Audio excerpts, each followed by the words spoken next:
Salo aldatz naiz, Abusu ikastolatik nator, Bilbon kokatuta dagoen Abusu auzoko ikastola gara, eta bertako zuzendaritzakidea naiz.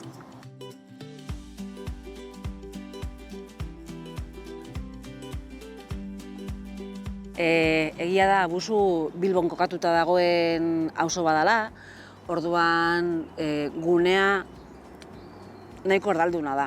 Eta orduan ikastola da, bai auzoan eta bai hirian nahiko referente euskararekin, eta egia da arnasgunea dela, ez? Euskararen arnasgunea dela auzoan. Kontuatu ginean, pandemia garaian edo bai, zelan horren beste ume joan ziren etxera, eta ikusi gendun gero zelako arrakala sortu zen, ez? Bueltan, eta bai ikusi gendun nolabaiteko beharra geneukala euskarazko aisialdia eskaintzeko gure ikaslei. Ikastolako eremu formaletik haratago, ikusten gendun ere bai udan, bai Aste Santuan, bai Gabonetan, nolabaiteko euskarazko aisialdia eskaini behar geniela, bestela ez zutelako euskara entzungo horren beste egunetan, ez? Eta bai ikusten genuen hutsune hori bete behar genuela gure aisiarekin.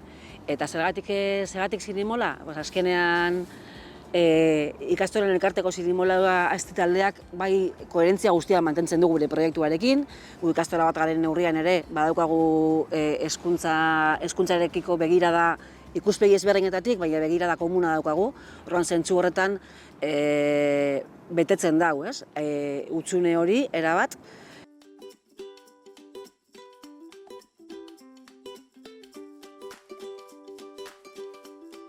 Bai, noski, azkenean gure ikasleek esan dudan bezala euskara tamalez, euskara bakarrik entzuten dute ikastolan. Orduan askotan ume askoren lotura da eremu formalarekin, arauekin, klase orduekin, eta orduan asti libran ere euskaraz bizi ahal izatea beraientzako bai da nolabaiteko ikuspegi aldatzen jaki, ez, euskararekiko, eta azkenan ikusten dute zelan euskara ere ondo pasatzeko tresna badala, euskaraz, eta orduan, zentzu horretan oso berazgarria da guretzako, ez? Askotan, haratago doalako eta ez dutelako lotzen bakarrik klaseko dinamikekin, eta bar.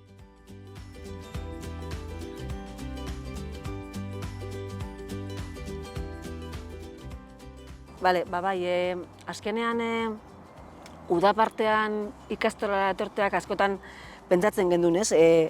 Akaso ikaslentzako izan izatekeela betiko beraien eremuan, betiko beraien etxean egotea ikusten genuen igual ikasle batzuek ez zutela larrondo hartuko, baina egia da udako aisialdiarekin batez ere espazioak erabat eraldatu egiten direla eta modu askoz ere ludikoago batean disfrutatzen dituzte gure espazio guztiak, eta azkenean beraien betiko gelak izan beharrean, bilakatzen ditugu bai espazio batzuk disfrutatzeko edo beste era batean ere disfrutatzeko, ez?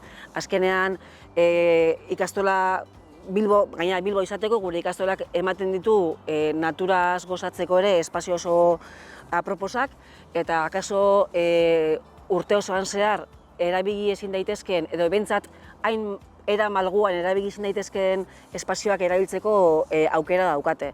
Hitz egiten ari gara, Bilbo izateko gu ibai ondoan gaude, berdegune batean gaude, orduan hortara edo bertan jolasteko aukera ezin hobeak eskaintzen ditu era ludiko batean ere disfrutatzeko espazio egitaz, ez?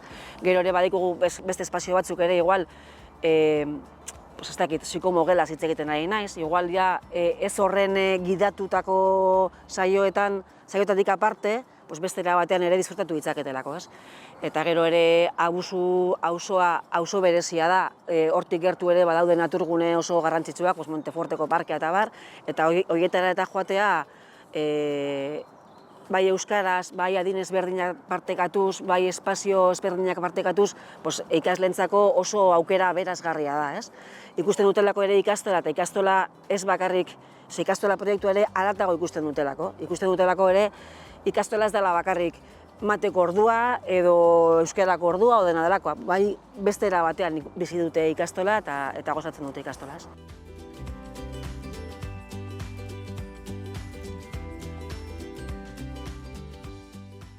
Ikastola ulertzeko erak eta erak daude. Orduan, Zirimolako begiraleak izatea edo hezitzaileak izatea gurean ikastola ulertzeko era berdina dugula adierazten dago. Azkenean ikastola proiektua, ikastola ez da hezkuntza proiektu bat baino gehiago, baino gutxiago, ez barkatu. Ikastola ez da hezkuntza proiektu bat, askoz ere gehiago da bizitzeko modu bat, orduan bai euskararekiko, bai Euskal Herriarekiko, bai ditugune iritzi komunak komunean jartzea eta gure bai aisialdian, bai hezkuntzan danak bateratzea oso garrantzitsua da. Horren, Zirimolako bizitzaileak izatea eta ikastoletako ikasleiak izatea, horrek balio erantzi bat ematen dio gure aisialdiari, ez?